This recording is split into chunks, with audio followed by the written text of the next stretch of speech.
Avant qu'on commence, je vous présente Fidèle. Coucou. Bonsoir. Voilà. Tu peux nous dire qui t'es, Fidèle, en gros? Pourquoi t'es là? Alors, je suis étudiante en journalisme à Lyon et je suis là pour faire un reportage sur le Café Lecture. Je fais actuellement une série de vidéos pour ma chaîne YouTube qui est une chaîne d'information et de découverte de plusieurs lieux, sujets, personnes en France, en Europe et en Afrique. Voilà, elle est arrivée ici via Isabelle, comme d'habitude, ça passe. Alors merci Blablacar, on a Voilà. fait connaissance toutes les deux dans un voyage Blablacar. Et puis ce que j'ai raconté à Fidèle sur ce que je connaissais de la Touraine, ça l'a intéressée. Alors elle a eu particulièrement envie de venir voir le Café Lecture. Ah bah, on est bien content que tu sois là. Alors s'il y en a qui veulent pas...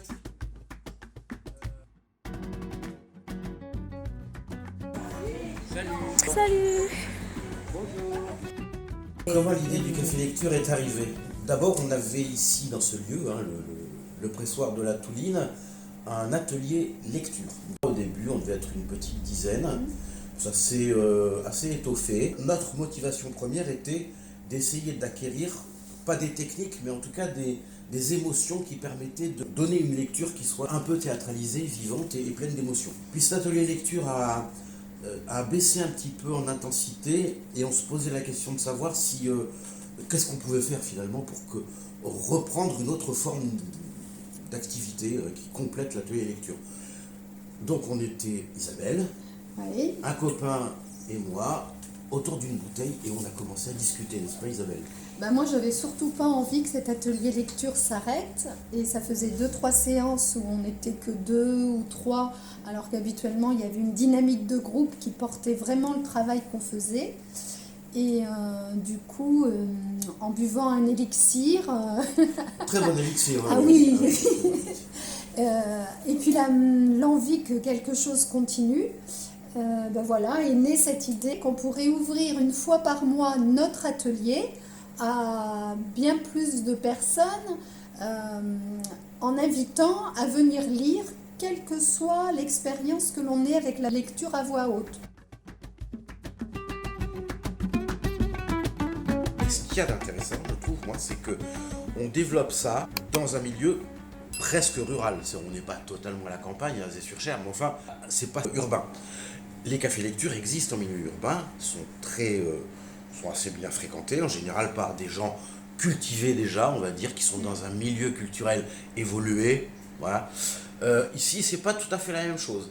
Donc moi, le pari était un peu là, est-ce que ça va prendre ou pas? Est-ce qu'il y a des gens du pays qui vont venir en gros? Ou est-ce que c'est toujours les mêmes qu'on connaît et qui viennent bon. Alors il y a effectivement un noyau dur de gens qui sont là, des fidèles quoi. Mais il y a aussi toujours des gens qui sont, voilà, des voisins, des gens d'un peu plus loin dans le village ou dans notre village. Donc on est réellement dans une culture de proximité. C'est ouvert à tout le monde, donc il n'y a pas de prix d'entrée. Il n'y a pas de condition pour y participer. La seule condition, c'est d'accepter de partager et de venir écouter et ou lire. On peut faire, voilà, on peut ne pas lire, on peut venir simplement écouter. C'est l'inscription des personnes qui vont lire? Absolument, ouais, tout à fait. C'est mon petit truc de début pour organiser la soirée. Ceux qui lisent s'inscrivent et puis après j'essaie de trouver un ordre. Et comme ça j'ai une idée à peu près du temps de lecture. 4, 5, 6, 7 lecteurs. Enfin 7 textes. 7 textes, mais il va y avoir un lecteur pour 2 ou 3 textes de temps en temps.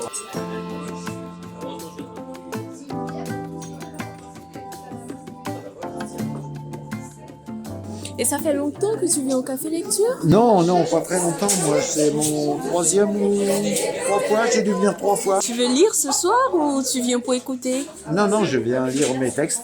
J'ai des tout petits textes, moi, donc ça va très. Je fais des petites respirations entre les grands textes. L'amour virtuel, c'est sans dentelle, tout en pixels, sans demoiselle. L'amour virtuel, c'est des marchands, tout pour le fric, pas de sentiment. Quand sur les touches du clavier, tu poses tes doigts tout excité, en bas à droite, il apparaît la petite fenêtre où tu dois mettre les numéros de ta carte Visa. L'amour virtuel, c'est fait pour ça.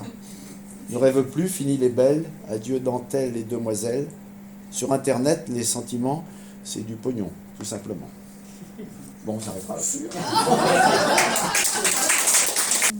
j'invite assez facilement autour de moi des gens très très différents. Et pour moi, c'est toujours une petite victoire quand on me dit « Ah bah oui, je viens ». Mais rien que par l'enthousiasme de se dire « Bah oui, on peut venir juste écouter ».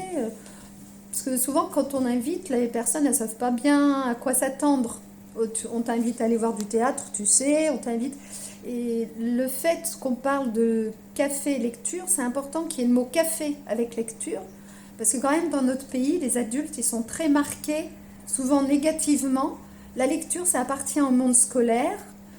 Si on a eu du mal à apprendre à lire ou si on avait du mal à prendre la parole en public, la lecture, c'est pas d'emblée un atelier lecture ou si on mettait juste le mot lecture, ça parle pas tellement positivement. Alors que la dynamique de café lecture est de dire on va partager des textes, tu verras, tu seras surpris, il y a des gens qui écrivent, il y a des gens qui ramènent un article de journal, une recette de cuisine, il y a même une amie qui amène régulièrement des albums pour enfants. Et c'est vrai que les albums aujourd'hui, tu as toute l'histoire par l'image, tu as déjà la première lecture par l'image, mais il y a souvent des textes très très intéressants qui peuvent être universels. Tu peux serrer dans ta main une abeille jusqu'à ce qu'elle étouffe. Elle n'étouffera pas sans t'avoir piqué. C'est peu de choses, dis-tu. Oui, c'est peu de choses. Mais si elle ne te piquait pas, il y a longtemps qu'il n'y aurait plus d'abeilles.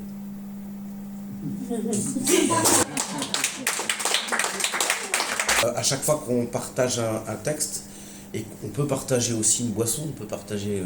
voilà. Et donc ça a ce côté convivial qui est aussi important, quoi. De temps en temps, tu as des participants qui amènent des choses à grignoter. Ou, les premières fois, je me souviens, il y a des amis qui amenaient des soupes. Oui, et après, on s'est partagé des bols de soupe, un gâteau maison, des trucs apéro. De toute façon, le partage, souvent, un peu dans toutes les cultures, la table, elle est présente. Ça passe... les mots, ils passent par la bouche, mais la gourmandise, elle va avec. Hein. À la pandémie, le pendant épidémique des amants poétiques. Je te tricostérile, tu me coton hydrophile. Je t'arnica, tu me belladonna, on se doliprane. Moderna, Pfizer, Johnson, tu me piques, tu me niques, on se ganglionne. Spoutnik épidémique, tu m'enfièvres, je m'antigénique, tu gesticules, je me geste barrière, tu testicules, je me PCR, je te musique, tu me pandémiques, je te zinc, tu me spirulines. Le café lecture, c'est un peu une bibliothèque ouverte, hein. C'est comme une bibliothèque vivante, puisqu'on y apporte les auteurs qu'on connaît les uns les autres, ou qu'on découvre même. Et le fait d'avoir ce rendez-vous, ça incite aussi à aller vers des auteurs. On sait qu'on a ce rendez-vous, donc des fois, moi je sais que 3 jours avant, je ne sais pas ce que je vais lire. Et ben des fois, je passe 2-3 soirées où je me lève même à 4h ou 5h du mat avec l'idée. Enfin, voilà, ça nous fait sortir de nos coquilles du quotidien aussi. J'ai une amie que j'invite depuis longtemps qui est venue la dernière fois, qui a été touchée par le texte que j'ai lu. Oui. Donc je lui ai prêté le recueil de poèmes. Et 8 jours après, elle m'a appelée, elle me dit « Écoute Isa, j'ai de chez moi 2 recueils de poèmes et j'ai envie de te les prêter parce que je pense que ça va te parler. » Mais elle ne pensait pas forcément qu'elle fait lecture, et moi non plus. Et du coup, une fois que je les ai lus, il y a quelque chose de tellement accroché, j'ai dit bon allez, c'est pour le café lecture. Il y a des lecteurs qui de temps en temps se rapprochent en dehors du café lecture et décident de faire une lecture à 2 voix, par exemple. Donc ils vont travailler un petit peu sur cette lecture à 2 voix, et ils viennent le faire au café lecture. Donc ça aussi c'est intéressant parce que ça va au-delà du simple rendez-vous. Ça peut marquer quand même une façon d'être, quoi. Oui. Vous pouvez m'abattre de vos paroles, me découper avec vos yeux, me tuer de votre haine, mais comme l'air, je m'élève encore. Pouvoir continuer en petit format à partager la culture, même dans des périodes où on est très contraint dans notre société, pour moi, c'est des actes de résistance. Voilà, ça s'inscrit aussi là-dedans. Bah, oui, c'est. Enfin, je On crois, continue hein, de faire circuler la culture sous toutes ses à formes. chaque fois qu'on favorise la culture, j'ai l'impression qu'on favorise le libre arbitre et la pensée libre. Et que favoriser la pensée libre, c'est avoir un esprit critique sur notamment l'organisation sociale dans laquelle on est.